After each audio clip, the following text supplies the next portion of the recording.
Olá a todos do canal Diário Macabro. Confesso que hesitei muito antes de escrever este relato. Durante anos, guardei essa história comigo como quem esconde uma cicatriz vergonhosa. Tinha medo que ninguém acreditasse, ou pior, que aquilo voltasse a acontecer só porque ousei relembrar. Mas agora, com o tempo passando e a noite se aproximando mais fria a cada dia, sinto que chegou a hora de contar. Me chamo Tiago, sou de uma comunidade chamada Saco das Almas, sertão da Bahia. Nasci e cresci lidando com gado, cavalo e poeira. A terra é seca, o povo é forte. Mas há coisas aqui que nem toda força explica. Tudo começou em setembro de 2016. A seca já durava 2 anos. O chão rachava, os bichos morriam de sede e a esperança da gente ia se enterrando junto com os últimos poços. Foi então que seu Ademir, dono da fazenda onde eu trabalhava, me chamou para uma tarefa: levar um lote pequeno de gado até a outra margem do rio seco, onde ainda havia pasto ralo. Era uma travessia difícil, cheia de espinheiro, pedras e silêncio. Mas aceitei. Era meu ofício. E naquela época, qualquer trabalho era ouro. Saí logo após o pôr do sol, com a lua quase cheia clareando o caminho. A luz prateada dava à caatinga um brilho estranho, como se tudo tivesse sido coberto por uma fina camada de gelo. O silêncio era absoluto, exceto pelo mugido distante das vacas e o trotar do meu cavalo, Estirão, velho companheiro. Cruzei um trecho isolado chamado Três Covas, lugar antigo, esquecido até pelos mapas. Meu avô dizia que ali morria mais bicho do que nas estradas, mas eu nunca dei bola. Foi quando ouvi o som, primeiro, fraco, como se alguém assobiasse baixinho no meio do mato. Achei que fosse só o vento. Continuei. Então, o cavalo empacou. Estirão nunca fazia isso. Tentou virar, bufando. Eu desci, puxei pela rédea, acariciei o pescoço dele para acalmar. Foi então que vi, no alto do lajedo, silhuetado contra a lua, um homem montado. Usava gibão claro, chapéu de couro com aba larga, e segurava uma corda que balançava devagar. Mas o que mais me chamou a atenção foi o cavalo dele. Branco, como se fosse feito de luz. O bicho não pisava, parecia flutuar. Aquela figura me observava em silêncio. Gritei: "Ô, compadre, tá perdido também?" Nenhuma resposta. Então, sem aviso, ele tocou o cavalo para frente. Aquele trote leve, quase sem som, desceu a trilha e veio na minha direção. Eu congelei. Estirão, desesperado, relinchou e me jogou no chão ao tentar fugir.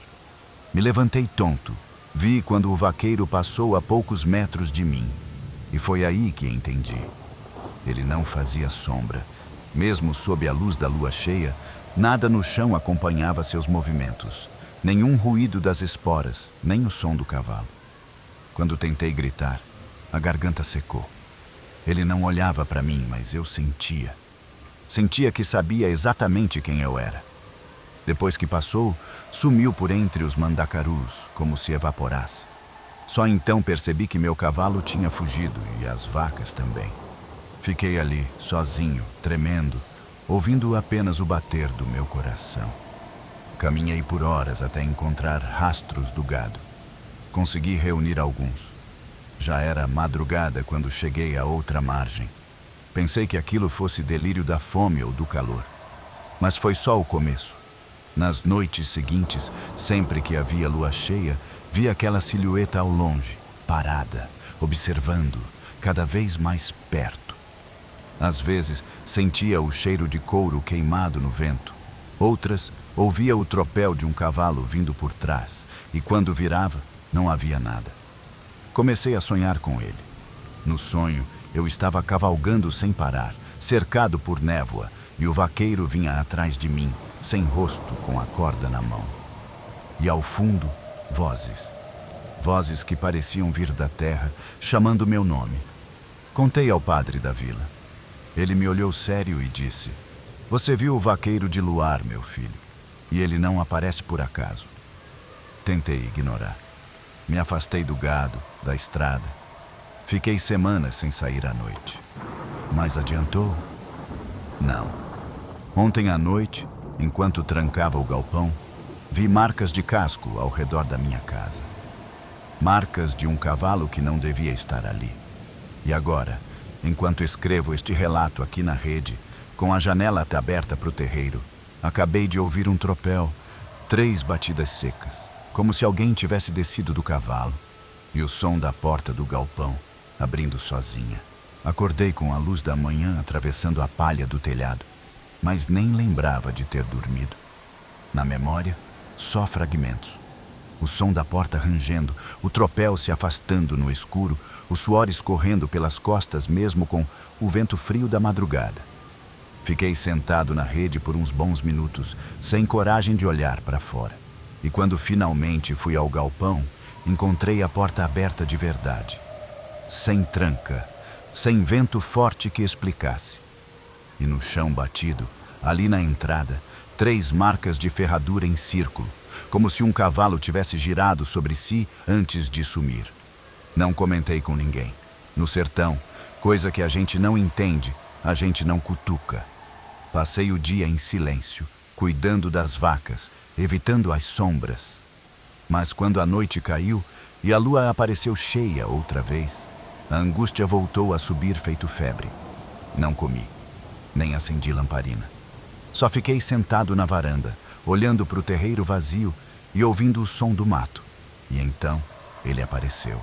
Primeiro foi o assobio, aquele mesmo som agudo e fraco que escutei na primeira noite. Depois, o trotar leve. Os passos lentos do cavalo surgiram da estrada de barro, do exato ponto onde o luar batia mais forte. E lá vinha ele, o vaqueiro de luar. A silhueta perfeita, o gibão limpo como se nunca tivesse sujado de poeira, a corda balançando em câmera lenta, como se o tempo ao redor dele fosse outro. Dessa vez, ele parou diante do meu portão. O cavalo branco relinchou baixo. Os olhos do animal não refletiam a luz, como se fossem buracos vazios. O vaqueiro não disse nada. Apenas ergueu a mão devagar e apontou para mim. Meu corpo se moveu sozinho. Levantei como se tivesse sido puxado por dentro. Cada passo em direção ao portão era um esforço contra algo que me chamava, como se um laço invisível estivesse preso ao meu peito. Senti o coração bater no pescoço. Quando parei diante dele, o vaqueiro inclinou levemente a cabeça e foi aí que vi. Ele não tinha rosto. Nada. Apenas um vazio escuro sob o chapéu. Uma ausência absoluta. E mesmo assim, eu sentia que ele me encarava, que ele sabia tudo sobre mim. "O que você quer de mim?" perguntei com a voz rouca. Então ele ergueu a corda, um laço. Não era uma ameaça, era um convite. Eu entendi ali. Ele não queria me assustar. Queria que eu fosse com ele.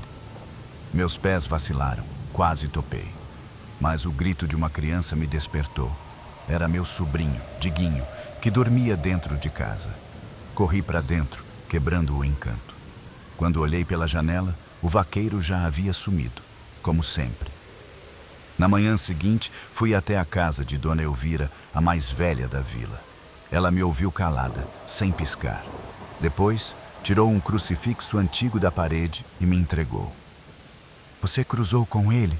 disse ela, com o que chamamos de aquele que busca companhia para a eternidade. Não é espírito, nem alma penada. É vaqueiro condenado que morreu sob maldição, sozinho, enterrado sem reza. Agora anda pelas noites claras, laçando quem ousa cruzar o caminho dele. E quanto mais você resiste, mais ele aparece. Tentei entender. Perguntei por que ele me escolheu. Ela apenas disse, porque você viu. E uma vez que ele te vê, ele não esquece. Voltei para casa decidido a fugir. Arrumei minhas coisas, vendi o pouco que tinha. Mas a vida no sertão não solta a gente fácil. Algo me prendia ali. O calor da terra, o cheiro do couro, a lembrança de tudo que fui. Então resolvi tentar o contrário. encarar de vez. Na próxima lua cheia, fui até Três Covas. Cavalguei até o topo do lajedo, o mesmo onde vi ele pela primeira vez. Levei o crucifixo de Dona Elvira, sal grosso no bolso e coragem no coração. Lá em cima, deixei uma oferenda, um gibão meu chapéu velho e um retrato do meu pai, que também foi vaqueiro. Acendi uma vela e fiz uma reza. O vento soprou forte, a lua clareou o chão como nunca, e ele apareceu pela última vez, montado, parado à distância. Não avançou, apenas me olhou, ou o que quer que faça quando não se tem rosto, e girou o cavalo lentamente. Quando virou por completo, sumiu no ar como neblina ao sol. Desde então, nunca mais o vi. Mas vez ou outra, em noite de lua cheia, escuto o som de um cavalo ao longe. Nunca sei se é real ou só lembrança. Só sei que ele continua por aí, esperando o próximo que vai cruzar seu caminho. E quando isso acontecer, espero que a pessoa saiba o que fazer, ou tenha tempo de escapar, porque nem todos voltam para contar. Boa noite a todos do Diário Macabro. Agradeço de coração por terem ouvido minha história até o fim. Que sirva de alerta para os que acham que o sertão só tem seca e solidão. Aqui também vive o mistério, e ele cavalga ao luar. Que Deus nos proteja. Até o próximo relato. Meu nome é Valdir, tenho 42 anos e vivi minha vida inteira na comunidade de São Raimundo das Veredas, no sertão da Paraíba. Um lugar pequeno, seco, cercado por morros rachados pelo sol e silêncios antigos. Aqui o tempo anda devagar, e as histórias correm mais que as chuvas que não caem. A mais temida de todas envolve uma cruz. Uma cruz queimada, fincada no alto da Pedra do Silêncio. Na infância, ouvia minha avó falar sussurrando sobre ela.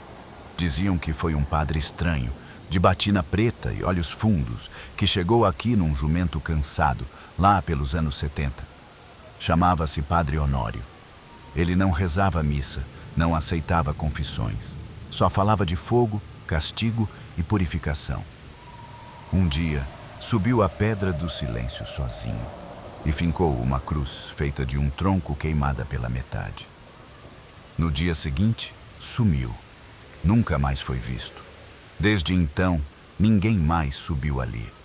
As pessoas diziam que à noite dava para ver uma luz azul saindo do topo do morro. E quem tentava se aproximar da cruz, enlouquecia.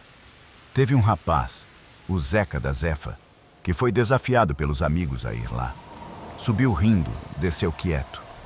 Dias depois, cortou a própria língua e ficou mudo até morrer. Essas histórias assombraram minha juventude, mas confesso que nunca acreditei de verdade, até que a coisa veio para perto demais.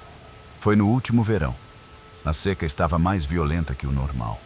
Meu filho, Heitor, de 13 anos, sempre curioso e teimoso, começou a se interessar pelas histórias da cruz.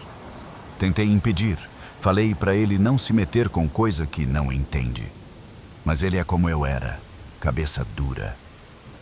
Na manhã de um domingo, notei que ele não estava em casa. Pensei que tivesse ido até a casa do compadre Silas, onde costumava brincar com os filhos dele. Mas quando fui perguntar, recebi um olhar estranho da esposa do Silas. Ele estava falando da cruz, Valdir. Disse que ia provar que era só história. Meu sangue gelou. Corri até a base da Pedra do Silêncio, que fica a mais de uma légua da vila. Cada passo afundava em poeira fina. O céu parecia parado. Nenhum som além do meu coração batendo forte. Lá do chão, consegui ver a cruz. Estava lá, negra, retorcida, como se ainda fumegasse. Mas não vi meu filho. Comecei a subir. A cada metro, o ar parecia mais denso. O silêncio era pesado. Quando cheguei perto da cruz, senti o cheiro. Madeira queimada, mas não era só isso. Tinha algo podre, como carne queimada junto com cabelo. E no chão, bem na base da cruz, havia marcas, pegadas pequenas, e um lenço vermelho. Era do Heitor. Eu mesmo tinha dado a ele semanas antes. Gritei o nome dele até minha voz falhar. Nada, nem eco. Só o vento seco assobiando entre as pedras. Quando me virei para descer, vi algo. Não sei explicar direito. Era como uma sombra contra o sol, alta, magra, parada lá embaixo, me olhando. Mas os olhos não eram olhos. Eram dois brilhos azulados. E então ela desapareceu. Voltei correndo para a vila. Contaram que, naquela mesma hora, as galinhas do sítio do Belmiro começaram a se debater sozinhas no galinheiro até morrerem. E um bode da Dona Teresa foi encontrado com os olhos queimados, mas sem nenhum sinal de fogo ao redor. Naquela noite, sonhei com a cruz. No sonho, ela pegava fogo de novo e vozes gritavam em latim. Eu via o rosto do Heitor, mas ele estava diferente, com os olhos azuis brilhando, como a sombra. Desde aquele dia, faz uma semana que não durmo, e toda noite, às 3 da madrugada em ponto, alguém bate 3 vezes na porta da minha casa. Quando abro, não tem ninguém. Mas o lenço vermelho do Heitor aparece no chão, sempre sujo de cinza. Hoje decidi voltar lá, sozinho, levar algo do Heitor e deixar na cruz. Talvez ela devolva ele, ou talvez queira outro sacrifício. Mas antes, resolvi escrever isso. Se eu não voltar, alguém precisa saber. Aquilo não é só uma cruz. É uma maldição. E ela está viva. Quando decidi subir novamente até a cruz queimada, sabia que não estava levando só coragem comigo. Levei a última camisa usada pelo reitor, ainda com o cheiro dele. Era isso ou enlouquecer de vez? Eu precisava saber o que havia acontecido com meu filho. Precisava tentar trazê-lo de volta, ou pelo menos, entender. A madrugada estava parada. O céu sem nuvem, as estrelas cobertas por um estranho véu esbranquiçado. Enquanto subia, sentia que algo no ar havia mudado. A terra estava mais seca que nunca, mas o vento estava gelado. Cheguei à cruz pouco antes das 3. Estava exatamente como no primeiro dia, retorcida, marcada por fogo, com aquele cheiro podre que enchia o nariz e o estômago. Coloquei a camisa do Heitor aos pés da cruz e me ajoelhei. Se você me escuta, sussurrei, seja lá o que for, me leve no lugar dele. O silêncio que se seguiu foi tão denso que meus ouvidos começaram a zumbir. Então, a cruz se acendeu. Não estou falando de uma chama comum. Foi um fogo azul, frio, que não queimava, mas iluminava tudo ao redor com uma luz fantasmagórica. A cruz inteira tremia e dela saíam sussurros. Palavras antigas que não conseguia entender. O chão sob meus joelhos começou a rachar. E um brilho veio de dentro da terra. Foi aí que eu vi. Uma figura se ergueu de trás da cruz. Era o que antes tinha sido meu filho. Mas os olhos eram 2 faróis azuis, brilhantes e vazios. O rosto estava pálido, a boca entreaberta como se lutasse para falar algo que a alma dele já não conseguia formar. As mãos estavam cinzentas, sujas de terra. Ele me olhou e chorou. Pai! A voz dele saiu fraca, distorcida, como se viesse debaixo d'água. Ela me prendeu. Meu coração se partiu ali mesmo. Tentei abraçá-lo, mas algo me puxou para trás. Uma força invisível, seca como o ar do sertão, me lançou ao chão com violência. A cruz tremia, os sussurros viraram gritos. E então, uma voz, feminina, profunda, ancestral, falou dentro da minha cabeça. A troca foi aceita. Um clarão me cegou. Quando abri os olhos, estava sozinho. A cruz continuava lá, mas o fogo azul havia sumido. E onde antes estava a camisa do reitor, havia uma nova, limpa, dobrada, com o cheiro dele. Era como se nunca tivesse sido usada. Desci cambaleando. Em casa, encontrei a porta aberta. No sofá, dormia meu filho, vivo, respirando, com os olhos fechados como se nada tivesse acontecido. mas quando ele acordou, não me reconheceu. Não lembrava da cruz, nem de mim. Achava que se chamava Jonas. Disse que morava com a mãe numa cidade que não existia. Tentamos levá-lo ao médico, ao padre, a todo mundo, mas ninguém tinha explicação. Os exames não mostravam nada, nenhuma anormalidade, nenhuma pista, até que, dias depois, ele começou a desenhar. Cadernos inteiros com imagens da cruz, do fogo azul e de mim, ajoelhado, com os braços estendidos. Foi aí que entendi. A cruz não devolveu meu filho, deu algo no lugar. Uma lembrança, uma sombra, ou pior, uma casca. Desde então, vivo ao lado de alguém que tem o rosto do meu filho, mas não é ele. Ainda espero, toda madrugada, pelas 3 batidas na porta. Mas elas pararam. O lenço vermelho nunca mais apareceu. Os animais da vila continuam agitados. As galinhas não botam mais. As cabras abortam. E o céu parece sempre nublado, mesmo em dia de sol. Outros sumiços aconteceram. Crianças, jovens. Todos tinham falado da cruz nos dias anteriores. Todos tinham olhos curiosos demais. Hoje, decidi contar minha história. Talvez seja loucura. Talvez pensem que inventei tudo. Mas a verdade é que essa cruz não é um símbolo de fé. É um marcador, um aviso. Ou talvez uma fenda. E cada alma que sobe até lá alimenta algo do outro lado. Se você mora perto do sertão e ouvir falar da cruz queimada, fuja. Não tente entender. Não tente provar nada. E por tudo que é mais sagrado, nunca suba aquele morro depois da meia-noite. Esse foi o meu relato. Demorei para escrever, para ter coragem. Mas agora que terminei, sinto um certo alívio. Como se algo dentro de mim tivesse sido tirado. Ou talvez estivesse esperando por isso.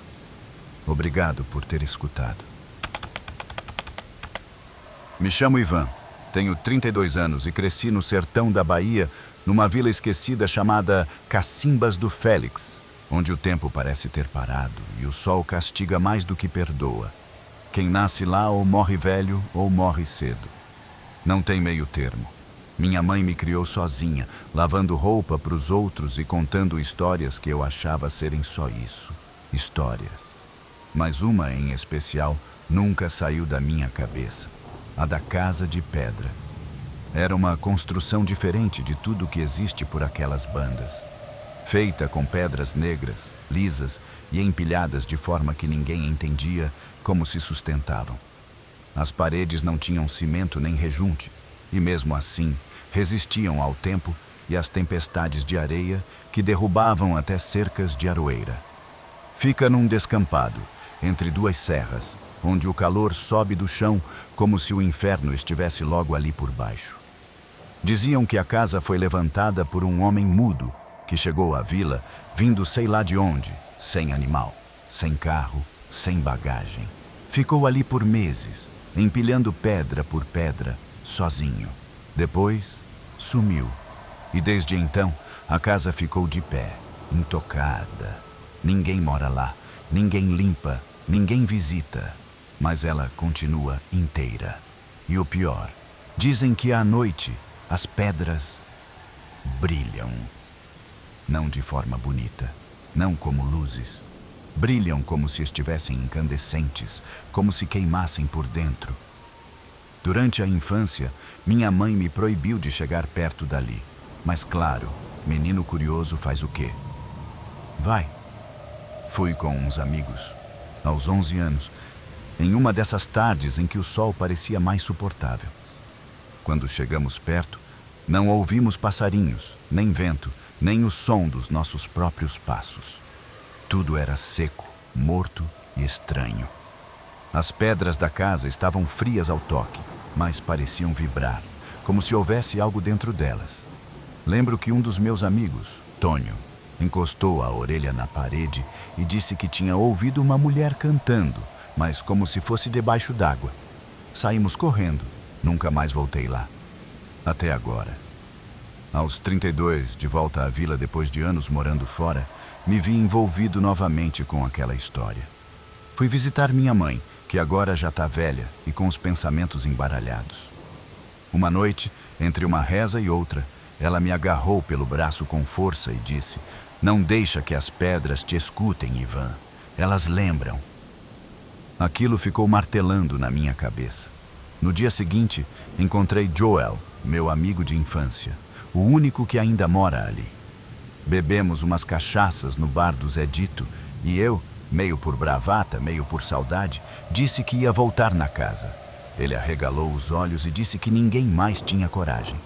Que 3 anos antes, um casal de turistas acampou por lá e nunca mais foi visto. Quando foram procurar, só encontraram as mochilas e os chinelos. Nada mais. Mesmo assim, convenci Joel a ir comigo. Marcamos para a noite seguinte. Levamos lanternas, água e umas ferramentas. A ideia era simples: passar algumas horas ali, ver a casa por dentro e sair com uma história nova. Ou uma decepção. Saímos por volta das 9 da noite. A lua cheia iluminava bem o caminho, mas à medida que nos aproximávamos da casa, o céu parecia escurecer sozinho.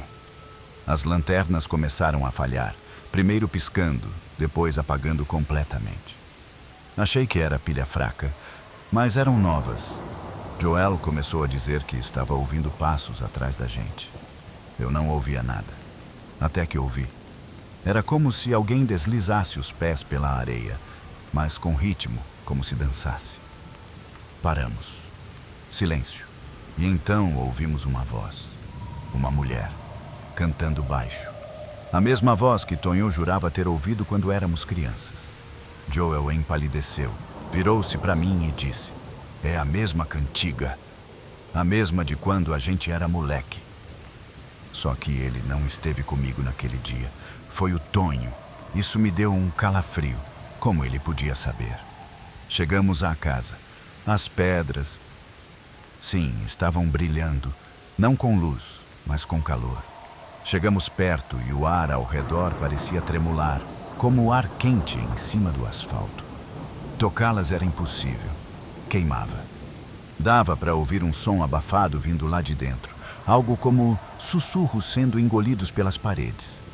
Eu quis ir embora. Joel? Não. Ele parecia enfeitiçado. Disse que queria entrar, que precisava. Tentou forçar a porta, mas ela não abria. Foi então que ele olhou para mim e disse algo que nunca vou esquecer. Ela me chamou, Ivan. Ela sabe meu nome agora. As pedras começaram a brilhar mais forte, como brasas prestes a se desfazer em faíscas. E então, a porta se abriu. A porta se abriu devagar, sem ranger, sem barulho, como se soubesse que já era hora de receber alguém. Joel estava hipnotizado. Tinha os olhos fixos naquela escuridão que se abria à nossa frente. Tentei segurá-lo pelo braço, mas ele se virou para mim com um rosto que já não era o dele. Havia algo ali, algo que puxava seus olhos para dentro, que mexia nos músculos do rosto como se estivesse aprendendo a se mover. Ela me chamou, Ivan. Você não ouve? Ele repetiu num tom vazio. Não consegui responder, só consegui olhar. A casa por dentro não parecia feita com as mesmas pedras que vimos por fora. O interior era orgânico, como se as paredes fossem carne ressecada. Pulsavam. Havia um som fraco, como uma respiração vindo do chão. O ar era pesado, denso, e cada passo que dávamos ecoava como se estivéssemos andando dentro de um pulmão. Joel entrou sem hesitar. Eu fiquei na soleira, o coração disparado, o instinto gritando para correr. Mas algo me prendia, um sussurro, e era meu nome. Ivan, Ivan, repetido como um eco morno vindo de todos os lados. As pedras pareciam observar. Elas vibravam com nossas presenças.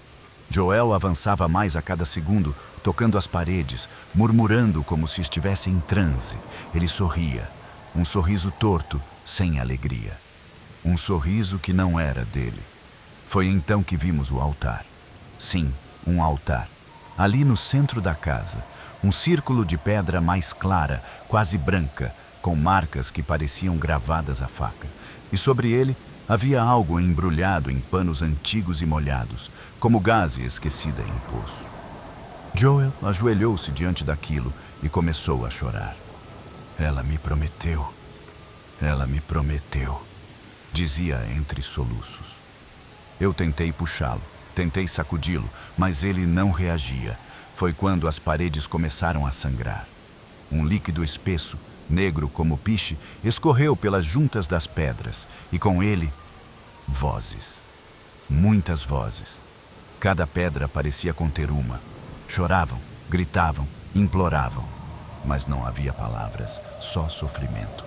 Joel levantou e se virou para mim com os olhos negros, como duas pedras polidas. Ela quer você também. Sempre te quis. Aquilo me quebrou. Corri. Saí da casa sem olhar para trás, tropeçando, caindo na areia quente. O céu, lá fora, estava vermelho. O tempo parecia outro. As estrelas haviam sumido. A lua tinha se apagado. Só o som da respiração da casa me seguia. Corri até onde as pernas permitiram e desmaiei. Quando acordei, já era dia. Estava no mesmo lugar, mas a casa sumiu. Só havia um círculo de terra queimada, como se nunca tivesse existido. Nem Joel, nem nossas mochilas. Só o silêncio e o cheiro de ferro no ar. Voltei cambaleando até a vila. Me disseram que passei 2 dias fora. Ninguém viu Joel. Disseram que ele nunca existiu, que eu sempre fui sozinho. Mas eu lembro. Lembro do rosto dele sendo engolido por aquela casa viva. Lembro do sussurro dizendo meu nome. Lembro das pedras queimando por dentro. Desde aquele dia, não durmo direito. Em algumas noites, ouço alguém bater na porta de casa. 3 batidas. Sempre às 3 da manhã. Nunca tem ninguém, mas às vezes encontro uma pedrinha negra no batente. Luminosa, quente. Hoje moro longe dali, mas até onde sei, a casa nunca mais foi vista. A terra onde ela estava ainda arde quando tocada. As pessoas evitam passar perto. E quanto a mim, bem, às vezes sonho com ela. Com a porta se abrindo de novo. E Joel sorrindo lá dentro, me esperando. Nunca mais fui o mesmo. Boa noite a todos. E se um dia vocês virem uma casa feita de pedra negra no meio do nada, por favor, não entrem. Tem gente que acha que a estrada é só poeira e paisagem, mas quem vive nela sabe, a estrada escuta, a estrada guarda. Me chamo Marcos, sou caminhoneiro há mais de 18 anos. Já vi de tudo por aí, acidente, assalto, cena bonita de pôr do sol e coisa que ninguém explica. Mas o que me aconteceu naquela estrada de terra entre Canindé e Crateús, no sertão do Ceará, aquilo eu nunca consegui apagar da memória. Até hoje, cada vez que passo por aquele trecho, desligo o rádio e rezo baixo, porque sei que em algum ponto do caminho ele ainda pode estar me seguindo. Era outubro, época de pouca carga e muito calor. Eu estava voltando vazio depois de descarregar uns tonéis em Juazeiro. Peguei a rota mais curta, mas menos usada. A velha estrada de terra que corta o sertão, cheia de buraco e cruzando vilarejos esquecidos. Eu já tinha feito aquele trajeto umas 3 vezes. Sempre tranquilo, sempre sozinho. Mas naquela noite havia algo no ar. Uma secura que não vinha só da boca, mas da alma. O sol já tinha se escondido fazia um bom tempo e a lua fina mal clareava à frente. Os faróis cortavam a poeira suspensa. O rádio estava desligado. Não por falta de sinal, mas porque algo me incomodava. O silêncio. Um silêncio que parecia escutar meus pensamentos. Foi ali, depois de uma curva ladeada por um mandacaru torto, que vi um homem parado à beira da estrada. Camisa branca, calça escura, chapéu de aba larga. Estava imóvel, com a cabeça baixa, como quem espera algo ou alguém. Fiquei surpreso. Não havia casa por ali, nem vila próxima. Aquele lugar era vazio até para o gado. Reduzi a marcha por instinto. Abaixei o vidro e gritei: "Tá tudo bem, patrão?" Ele não respondeu. Pensei em seguir em frente, mas algo dentro de mim, talvez aquele resto de humanidade que ainda carrego, fez meu pé pisar no freio. Parei o caminhão ao lado dele e repeti: "Tá perdido, irmão?" Foi quando ele olhou para mim. Os olhos, não sei explicar, pareciam dois poços fundos, escuros. Não havia raiva, nem tristeza, apenas um vazio que me atravessou. "Só uma carona até o desvio", ele disse com voz baixa, rouca, quase sussurrada. Fiquei na dúvida, mas acenei com a cabeça e destravei a porta. Ele subiu sem fazer barulho, mesmo com a bota empoeirada. Sentou ao meu lado como se já soubesse o caminho. Ficamos em silêncio por alguns quilômetros. Tentei puxar assunto. "Tá vindo de onde?" "De um lugar que não aparece no mapa." Ri meio sem graça, achando que era piada. Mas ele não riu. Continuei dirigindo, tentando não olhar diretamente para ele. A presença dele preenchia o ar, como se fosse mais pesado. Até o motor parecia rodar mais lento. O tempo passava diferente. Foi então que percebi. Não ouvia os passos dele ao subir, nem o som do banco se mexendo, nem o cheiro de suor, poeira, nada. Ele era silêncio puro. "E vai para onde?" perguntei, quase num fio de voz. Ele olhou pela janela e disse: "Estou só voltando, onde deixei algo inacabado." A frase me arrepiou. Nessa hora, o farol iluminou uma parte da estrada onde há anos tombou um caminhão carregado de combustível. Morreram 3 pessoas, incluindo o motorista. Eu mesmo ajudei a resgatar o corpo dele naquela noite, quando cheguei depois do acidente. Quando olhei para o banco do passageiro, ele não estava mais lá. O banco ainda afundado. A porta fechada. Mas nada, absolutamente nada do homem que entrou comigo. Pisei no freio com tudo e parei o caminhão no meio da estrada. Saltei com o coração pulando no peito. Iluminei o entorno com a lanterna. Nada. Subi de volta para o caminhão, trancando as portas. Respirei fundo. Tentei racionalizar. Talvez ele tivesse descido sem eu ver. Talvez fosse um andarilho estranho, talvez. Aí, olhei o retrovisor. Ele estava lá, no banco traseiro da cabine, imóvel, me olhando. Os olhos negros, o rosto pálido, a boca entreaberta como se murmurasse algo que eu não conseguia ouvir. Arranquei. Não sei como consegui dirigir. Tremia tanto que mal sentia os dedos. A cada curva, ele continuava ali. Olhei mais 2 vezes. Ele estava cada vez mais perto do encosto do meu banco. Até que, ao virar a cabeça, ele sussurrou algo. 3 palavras, baixo, incompreensível. Depois, desapareceu. Cheguei em Crateús antes do previsto. Parei na borracharia do Zé, um velho amigo. Ele me viu pálido e perguntou se eu estava doente. Contei por cima. Ele franziu a testa e me levou até os fundos, onde guardava um rádio antigo e umas garrafas de pinga. "Te contou 3 palavras, foi?" "Foi. E você entendeu?" Neguei com a cabeça.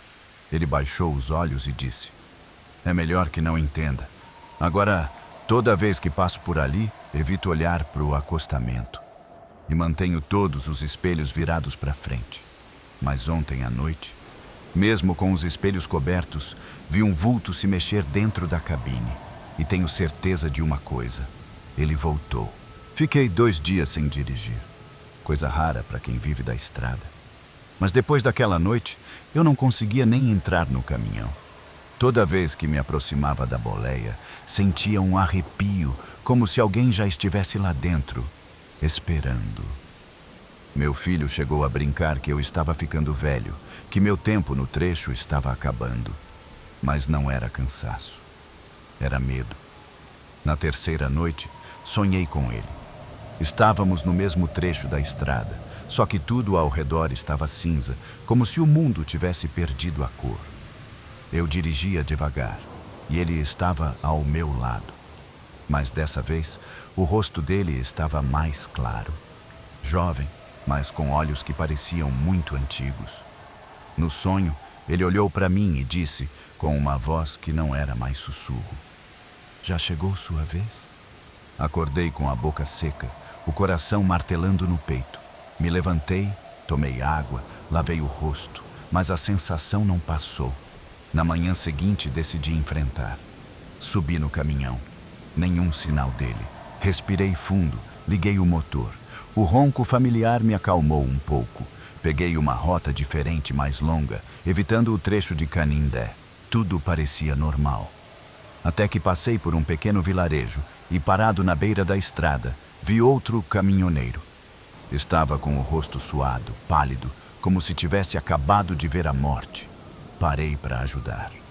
Ele tremia. Perguntei o que tinha acontecido. Ele só conseguiu dizer: "Um homem entrou no meu caminhão e sumiu." Engoli em seco. Contei minha história. Ele arregalou os olhos e disse que o homem sussurrou para ele foram as mesmas 3 palavras que eu escutei. 3 palavras que até hoje ecoam na minha cabeça sem sentido.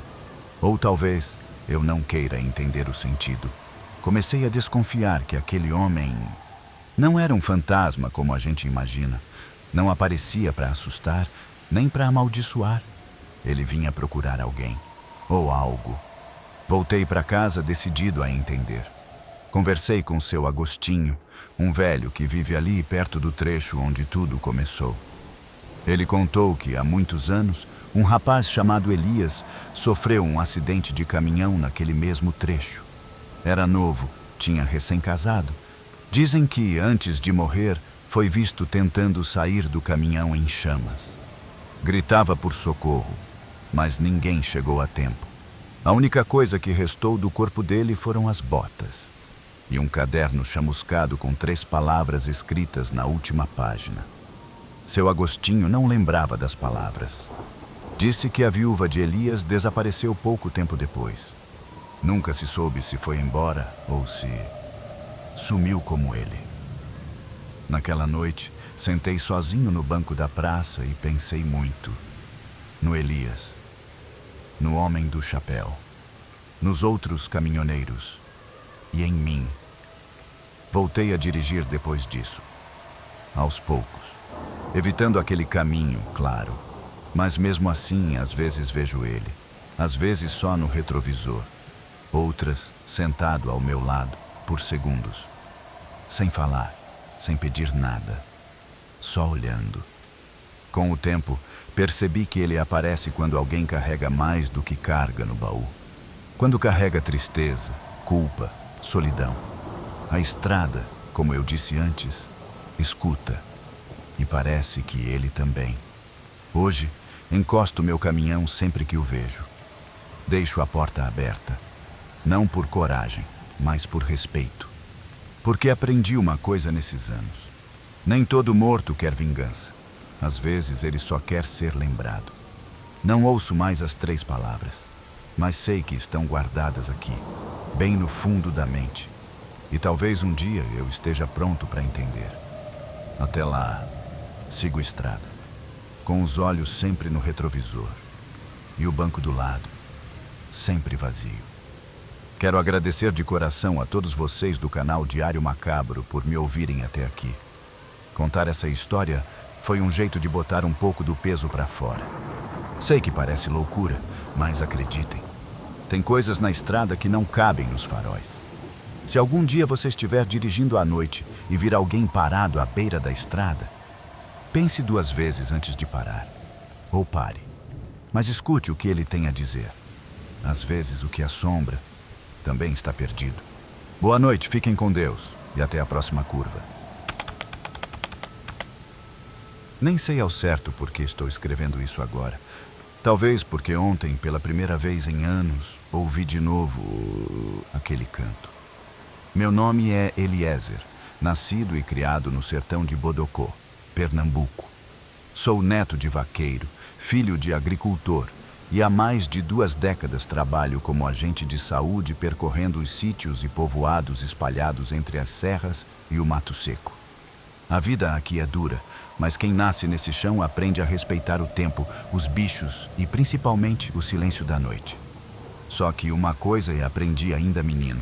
Quando a noite se cala demais, é porque tem coisa errada. Me lembro bem da primeira vez que ouvi o tal canto. Eu devia ter uns 11 anos. Era noite de lua cheia e estávamos no terreiro, eu, meu pai e meu avô, assando um pouco de carne seca na brasa e jogando conversa fora. De repente, o vento parou. Do nada. Não se ouvia nem cigarra, nem coruja. Só o estalo da lenha queimando. Foi quando começou. Um canto suave, triste, feminino, como uma cantiga de ninar, mas com uma tristeza funda, daquelas que apertam o peito mesmo sem entender porquê. Veio de longe, lá das bandas do açude seco. Meu avô congelou na hora, cuspiu o gole de café e se levantou. Pra dentro, agora. Meu pai não discutiu, me pegou pela mão e entramos. A porta foi trancada com chave, o lampião apagado. Ficamos no escuro por um bom tempo. Depois daquela noite, ninguém falou mais disso. Nem meu avô, que faleceu meses depois. Mas a lembrança ficou. E o medo também. Anos se passaram. Fui estudar em Petrolina. Depois voltei para Bodocó para trabalhar com saúde rural.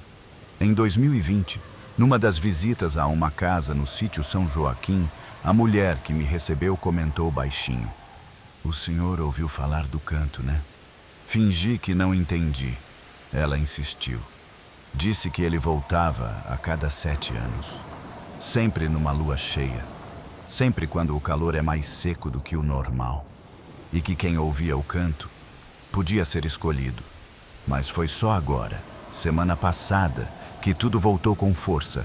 Estava voltando de uma visita noturna no sítio Passagem Funda. A estrada era de terra batida, cheia de pedra. A luz da lua iluminava tudo com aquele tom branco azulado, bonito e sinistro ao mesmo tempo. E então, sem aviso, o vento parou. Foi como se o mundo prendesse a respiração.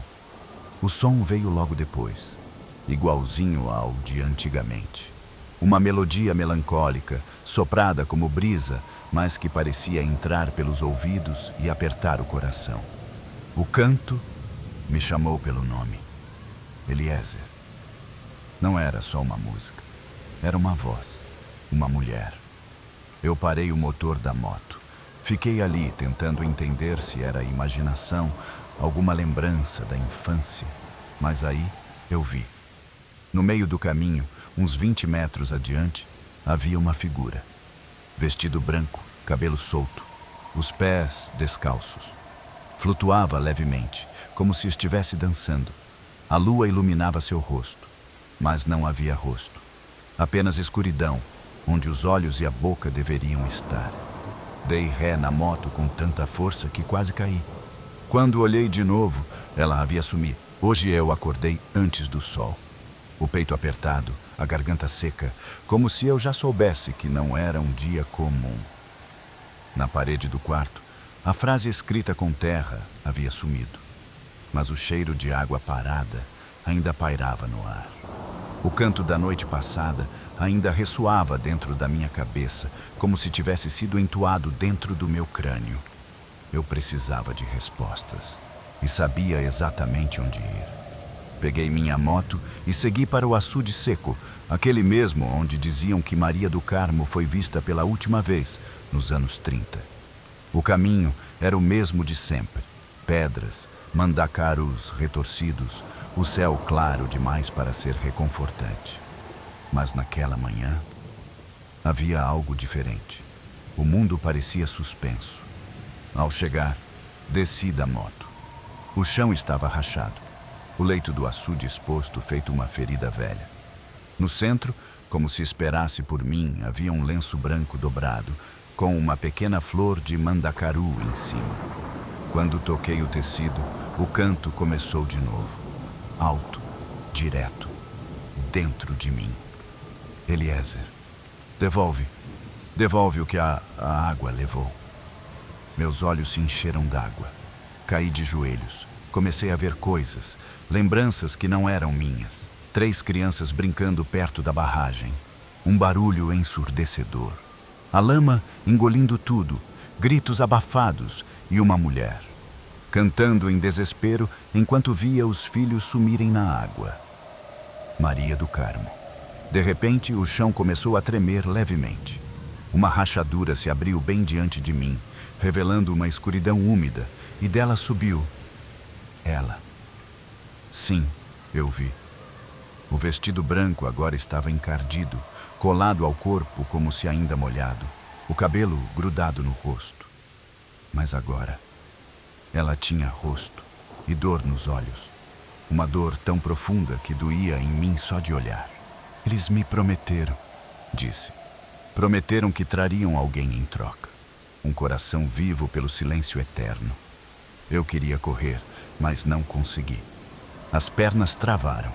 O ar sumiu. A voz dela virou lamento e o canto se transformou em grito. A terra inteira parecia tremer com sua fúria contida. Eu não fui ouvida. Ninguém veio. Então, a cada 7 luas, eu escolho. Ela estendeu a mão, e no instante em que tocou minha testa, fui lançado para trás com força, como se tivesse levado um coice invisível. Caí fora da rachadura. Meu corpo doía todo, mas eu estava vivo. Ela me olhava com os olhos cheios d'água, mas não havia raiva. Havia cansaço. Fique com minha dor e me deixe ir. E assim ela afundou de novo. O chão se fechou sozinho. E o canto parou. Voltei para casa sem entender se aquilo tinha sido real. Mas naquela noite, o balde da cozinha estava limpo, a água pura, a casa silenciosa. Pela primeira vez em dias, dormi sem sonhos. Na manhã seguinte, recebi uma ligação. A neta da dona Eulina, aquela mulher do sítio São Joaquim que me falara do canto anos atrás, havia falecido durante a madrugada. Coração parou do nada. Ela tinha 13 anos. Era o mesmo número de luas desde que o canto havia começado. O mesmo número de anos que, segundo o registro da igreja, os filhos de Maria do Carmo tinham quando morreram. A ficha caiu ali. A dor tinha sido passada. Ela não queria vingança. Queria lembrança. Alguém que levasse sua memória para frente. Que contasse o que aconteceu. Que fizesse o mundo lembrar que uma mãe chorou no sertão e que sua dor nunca foi ouvida. Talvez por isso eu esteja escrevendo isso agora. Para mim, acabou. Desde aquele dia, o canto não voltou. Os animais da redondeza estão em paz. O vento sopra de novo à noite e o céu tem estrelas como antes. Mas eu continuo escutando. Não com os ouvidos, mas com o peito. Escuto o canto dela quando o mundo fica quieto demais. E ainda vejo, de vez em quando, a imagem de 3 crianças rindo ao longe, correndo por entre a poeira. Felizes, enfim. Esse foi o meu relato. Demorei anos para contar. Mas agora que escrevi tudo, sinto que tirei um peso das costas, como se a dor dela tivesse me atravessado e finalmente passado. Espero que ao ler isso você a ouça também. E quem sabe se emocione como eu me emocionei. Nem toda assombração quer matar. Algumas só querem ser lembradas.